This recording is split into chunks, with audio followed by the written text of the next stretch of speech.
Hi hello నమస్తే ప్రేక్షకులందరికీ నమస్కారం అండి. ఈరోజు మన ఛానల్లో మళ్ళీ ఒక లేటెస్ట్ ఎపిసోడ్తో మీ ముందుకు రావడం జరిగింది. ఆ ఎపిసోడ్ ఏంటంటే నార్త్ ఫేసింగ్ హౌస్ ప్లాన్, అంటే ఒక ఉత్తరం ఫేసింగ్కి సంబంధించిన ఇంటి నిర్మాణం కనుక మీరు చేస్తే దానిని మీరు ఎలా డిజైన్ చేయాలి, వాటికి గల కండిషన్స్ ఏంటి, అసలు ఏ కండిషన్స్ని ఆధారం చేసుకొని మనం ఇంటి నిర్మాణ ప్లాన్ చేస్తామో అందులో కొన్ని పాయింట్స్ ఇక్కడ తెలుసుకుందాం. అంటే మేము శాస్త్రపరంగా చేసే ఎంతో డెప్త్లో ఇక్కడ మీకు కొన్ని పాయింట్స్ అనేవి మేము ఎక్స్ప్లెయిన్ చేస్తాం, ఒకసారి చూడండి. ఓకే, సో మొట్టమొదటిగా ఒక ఉత్తరం ఫేసింగ్ ప్లాన్ తీసుకున్నారు అనుకోండి ఒక మాటకు. సో మొట్టమొదటిగా మీరు చేయాల్సింది ఏంటంటే ఇక్కడ దక్షిణ ఇల్లు అండ్ రెండోది వచ్చేసేసి నైరుతి ఇల్లు. సో దక్షిణ ఇల్లు అంటే ఏంటి, నైరుతి ఇల్లు అంటే ఏంటి అనే ఒక ప్రశ్న అనేది మీకు వస్తుంది. అయితే దక్షిణ ఇల్లు అంటే ఇక్కడ చూడండి, ఒకసారి ఎక్స్ప్లెయిన్ చేస్తాను నేను. మీ మొత్తం స్థలంలో మీరు దక్షిణం వైపు జరిపి ఇల్లు కట్టి తూర్పులో పడమరలో సమానమైన ఖాళీ అనేది మీరు మెయింటైన్ చేయాలి. ఓకేనా, తూర్పులో పడమరలో సమానమైన ఖాళీ, దక్షిణంలో ఒక భాగం ఖాళీ, ఉత్తరంలో మిగిలింది మొత్తం ఉత్తరమే. సింపులా? దీనిని దక్షిణపు ఇల్లు అంటారు. నైరుతి ఇల్లు అనుకోండి ఒక ఎగ్జాంపుల్. సో పడమర కంటే తూర్పులో కొంత ఖాళీ అనేది ఎక్కువగా ఉంటుంది. పడమరలో ఒక 3 అడుగులు ఉందనుకోండి, మీకు తూర్పులో 4 ఉండొచ్చు, 5 ఉండొచ్చు, 6 ఉండొచ్చు, కానీ ఉత్తరానికి మించి ఉండకూడదు. సో ఈ క్రమంలో మనము దక్షిణపు ఇల్లు కడుతున్నామా అండ్ నైరుతి ఇల్లు కడుతున్నామా అనేది ముందుగా మీరు తెలుసుకోవాలి. సార్ మీరు చెప్పింది అయితే బాగానే ఉంది, మేము యాక్సెప్టెడ్, బట్ మేము ఎలా తెలుసుకోవాలి దక్షిణపు ఇల్లు కట్టాలో అండ్ నైరుతి ఇల్లు కట్టాలో అనే ఒక ప్రశ్న వస్తుంది కదా. నేను ఒకటి క్లియర్గా మీకు చెప్తానండి. ఆ విషయం ఏంటంటే ముందుగా మీరందరూ కూడా మీ పేర్లకు మీ వర్గులకు అసలు మీరు ఇల్లు ఎక్కడ కట్టాలనేది ముందుగా తెలుసుకోవాలి. సో వీటికి సంబంధించిన ఎపిసోడ్ గతంలోనే మన ఛానల్లో రిలీజ్ అయిపోయింది. సో మీరు వీడియో చూడకుండా ఇవన్నీ సగం చూసి ఎక్కడో ఒక వీడియో చూస్తే మీరే నష్టపోతారు. సో మనం ఒక శాస్త్రపరంగా వెళ్ళాలి అంటే నిజంగా అన్ని పాయింట్స్ మనం తెలుసుకున్న తర్వాత నిర్ణయం తీసుకొని ముందుకు వెళ్ళాలండి. ఇది ఖచ్చితమైన శాస్త్ర ప్రమాణం. సో మనం సగం వీడియోలు చూసి మనం సగం నేర్చుకొని మన ఇంటికి సగం ఇంప్లిమెంట్ చేస్తే 100% మీరే నష్టపోతారు. అది మీరు ఎవరి వీడియో అన్నా చూడండి. ఇవన్నీ కూడా ఇక్కడ చెప్పేవన్నీ జస్ట్ ఫర్ ఇన్ఫర్మేషన్. మీరు 100% శాస్త్ర నియమాల ప్రకారం వెళ్ళాలంటే ఒక ప్రొఫెషనల్ని సంప్రదించండి, మీ ఇంటి ప్లాన్ డిజైన్ చేసుకోండి. సో ఇక్కడ చూడండి, కండిషన్స్లో మనం వెళ్తే నేను ఈ విధంగా ప్లాన్ డిజైన్ చేస్తున్నాను. సో ఇదంతా కూడా ఒక ఎగ్జాంపుల్ మనం ఏమనుకుందామంటే ఒక ఇంటి మొత్తాన్ని 9 భాగాలుగా డివైడ్ చేశాను. నవగ్రహాల ఇల్లు అంటారు. సో మీరు ప్రపంచంలో ఏ టెంపుల్కి పోయినా ఏ మండపంలో కూర్చున్నా ఇక్కడ చూడండి ఈ విధంగానే ఉంటుందండి. ఇవన్నీ పిల్లర్ పాయింట్స్, ఎగ్జాంపుల్ చెప్తున్నాను. ఈ విధంగా మీకు ఏమవుతాయంటే 16 పిల్లర్లు అనేవి డిజైన్ చేస్తారు. సో 16 పిల్లర్లు ఎప్పుడైతే వేస్తారో ఆటోమేటిక్గా ఇందులో 9 గళ్ళు ఏర్పడతాయి. సో ఇవి నవగ్రహాల స్థాపనకు సంబంధించి కూడా ఇది చాలా ఉపయోగపడుతుంది. ఎంత కొలత అంటే అంత కొలత తీసుకురండి. ఇవన్నీ చాలా ప్రామాణికంగా వెళ్ళి ఇవన్నీ కొలతలేసే ప్రమాణాలు అనేవి చాలా ఉంటాయి. మాన్ అంటారు, మానం.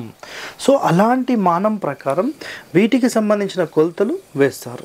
ఇది ఆటోమేటిక్గా ఫ్రంట్ వరండా అండ్ ఇది బ్యాక్ వరండా. మీకు అవసరమైతే పడమర వరండా అండ్ తూర్పు వరండా కూడా తీసుకోవచ్చు. సో ఇప్పుడు మొట్టమొదటి కండిషన్ 100% గేట్ ఎక్కడ తీసుకోవాలి అంటే ఖచ్చితంగా సెంటర్లోనే తీసుకోవాలి, వేరే క్వశ్చన్సే లేవు మనకు. నెక్స్ట్ మెయిన్ డోర్ డిజైనింగ్లో ఫస్ట్ కండిషన్ మెయిన్ డోర్ సెంటరే తీసుకోవాలి అండ్ దక్షిణంలో కూడా సెంటరే తీసుకోవాలి, పడమర సెంటరే తీసుకోవాలి అండ్ తూర్పులో కూడా సెంటరే తీసుకోవాలి. మొదటి కండిషన్ అయిపోయింది. సరే, ఇప్పుడు వీటికి సంబంధించిన ప్రమాణం అయితే బాగానే చెప్తున్నారు. మరి మాది చిన్న ఇల్లు, మేము ఎలా చేయాలి? ఇక్కడ పక్కన మీ అందరి కోసం పెట్టారండి రాసి, వెయిట్ చేయండి. సో ఇక్కడ చూడండి, మొట్టమొదటిగా మీరు మెయిన్ డోర్ విత్ 2 విండోస్. మళ్ళీ ఇక్కడ కనుక మీరు కావాలంటే దీంట్లో కూడా సేమ్ అలాగే తీసుకోవచ్చు. ఈ విండోస్ అనేవి అన్ని రూమ్స్కి సెంటర్లోనే వస్తున్నాయి. సో ఇక్కడ అబ్జర్వ్ చేయొచ్చు మీరు, ఈ విధంగా సెంటర్లో తీసుకుంటాము. సో మొట్టమొదటిగా మనకి ఎన్ని బెడ్రూమ్స్ కావాలి? ఫస్ట్ కండిషన్, ఒకవేళ ఒక 2 బెడ్రూమ్స్ సరిపోతాయి అనుకోండి, వాయువ్యంలో ఒక బెడ్రూమ్, మాస్టర్ బెడ్రూమ్ ఒకటి, చాలా సింపుల్గా అయిపోయింది ఇక్కడ. నెక్స్ట్ పడమరలో కావాలంటే ఇంకో అడిషనల్ బెడ్రూమ్ కూడా తీసుకోవచ్చు, దానివల్ల ఇష్యూస్ ఏం లేవు.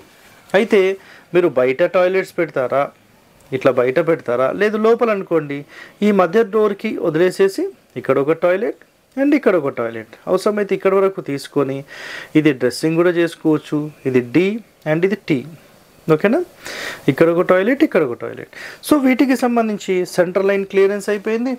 దాని తర్వాత పడమర మధ్యస్థానాల్లో 2 టాయిలెట్స్ అయిపోయినాయి. నైరుతిలో ఒక బెడ్రూమ్ అయిపోయింది, వాయువ్యంలో ఒక బెడ్రూమ్ అయిపోయింది. మీరు ఇక్కడ అవసరమైతే ఈశాన్యంలో పూజా గది తీసుకోవచ్చు. అండ్ ఫ్రంట్ సిట్అవుట్ అయిపోయింది, చూస్తున్నారు కదా, ఇక సిట్అవుట్ అయిపోయింది. ఈ తూర్పు నుంచి ఇదంతా కూడా పెద్ద హాల్ తీసుకోవచ్చు 100%. అండ్ ఇది వచ్చేసి కిచెన్ అయింది, ఇది వచ్చేసి డైనింగ్ అయింది. చూసారు కదండి, చాలా క్లియర్గా, చాలా సింపుల్గా మన ఇంటి ప్లాన్ డిజైన్ చేసేసాం. సో ఇంకా గుర్తుపెట్టుకోండి, మనం ఖచ్చితంగా మెయిన్ డోర్ ఆపోజిట్లోనే మనం గేట్ అనేది మెయింటైన్ చేయాలి. బయటికి వెళ్ళేటప్పుడు ఎడమ వైపు 1 ఇంచ్ అయినా జరిపి పెట్టాల్సిందే. అండ్ సెప్టిక్ ట్యాంక్ అనేది ఈ ప్రకారం, ఇక్కడనేమో వాటర్ ట్యాంక్. సో ఇక్కడ ఒక సెప్టిక్ ట్యాంక్, వాటర్ ట్యాంక్, ఈ 2 ప్లేస్మెంట్స్ కావాలంటే కూడా మీరు చేంజ్ చేసుకోవచ్చు అండి, దానివల్ల ఇబ్బంది ఏం లేదు. అయితే ఇందులో మీరు అబ్జర్వ్ చేస్తే మూల నుంచి 2 భాగాలు వదిలేసేసి పెడుతున్నాం. అలాగే మీరు తూర్పులో కూడా ఇవి పెట్టేసుకోవచ్చు, నో ఇష్యూ అండి. అండ్ పొయ్యి ముందే ఎప్పుడు కూడా ఈ సెప్టిక్ ట్యాంక్ పెట్టొద్దు అనేది చాలామంది చెప్తూ ఉంటారు. సో ఆ క్రమంలో మనం 100% ఈ వాయువ్యంలో పెట్టేసుకోవచ్చు. ఇంకా ఈ దరిద్రాన్ని మనం బయట పడేద్దామంటే టోటల్ మన స్థలానికి అవుట్ సైడ్ ఉత్తరంలో ఆ రోడ్కి మన ఇంటికి మధ్యలో ఏమైనా ఖాళీ ఉందనుకోండి, ఒక 4-5 అడుగులు, మీరు 100% అక్కడ ప్లేస్మెంట్ చేసేసుకుంటే అన్నిటికంటే సూపర్. ఓకే, సో ఈ విధంగా ఒక సింపుల్ 30x30, 36x36 ఈ విధంగా మనం 100% డిజైనింగ్ అనేది చేసుకోవచ్చు. దీంట్లో ఎలాంటి ఇబ్బందులు లేవు.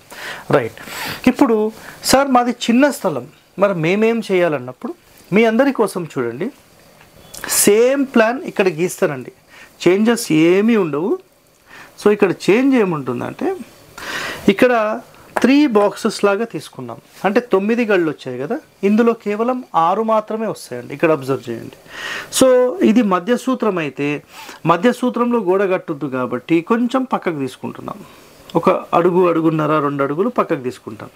సో మళ్ళీ సేమ్, మళ్ళీ ఇది సేమ్, మళ్ళీ 6 గళ్ళు తీసుకుంటున్నాం.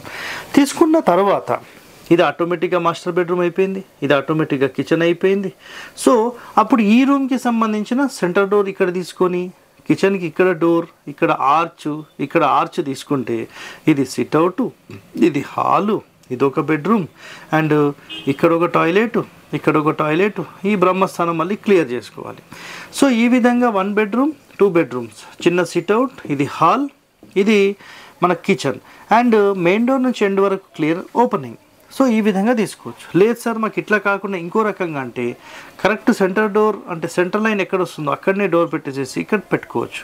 బట్ ఇందులో కొన్ని కండిషన్స్ ఏమవుతాయంటే, అంటే ప్రమాణం ప్రకారము కొంతమంది ఎక్స్పర్ట్స్ చెప్పిన విషయాలు, గురువుల నుంచి నేర్చుకున్న కొన్ని కండిషన్స్ ఏముంటాయంటే, ఖచ్చితంగా ద్వారం అనేది పూర్తి మూలకు పెట్టొద్దు, కనీసం 1 అడుగున్నర, 2 అడుగులు అలా ఈ వాయువ్య మూల నుంచి కానీ, ఈశాన్య మూల కానీ, ఇటు నైరుతి మూల కానీ, ఆగ్నేయ మూల కానీ ఖచ్చితంగా ఒక వాల్ రావాలి. దాని తర్వాత డోర్ స్టార్ట్ అవ్వాలి. అంటే దీని యొక్క అంతరార్థం ఏం లేదండి, ఏ రూమ్ అయినా సరే పూర్తి కార్నర్స్లో డోర్స్ పెట్టొద్దు, ఇది ఇక్కడ చెప్తున్న కండిషన్. ఓకే, సో ఈ క్రమంలో చూస్తే కనుక మనము ఈ డోర్స్ పెట్టే సిస్టమ్ అనేది చాలా చాలా ఇంపార్టెంట్. సో ఈరోజు వరకు మీరు తూర్పు, పడమర, ఉత్తరం, దక్షిణం 4 ప్లాన్లు కంప్లీట్గా చూసేశారు. సో ఇంకా మీకు ఎలాంటి డౌట్స్ ఉన్నా మీరు కామెంట్స్లో తెలియజేస్తే వాటికి సంబంధించిన ఒక స్పెషల్ ఎపిసోడ్ మీ అందరి కోసం పెడతాము. సో ఇలాంటి ఎన్నో రహస్యాలు వాస్తుపరంగా అధ్యయనం చేసి మీరు ఒక ఎక్స్పర్ట్ కావాలనుకుంటే మా ఛానల్ని వెంటనే సబ్స్క్రైబ్ చేసుకోండి, లైక్ చేయండి, 10 మందితో షేర్ చేయండి. ఓకే, ధన్యవాదాలండి. Thank you.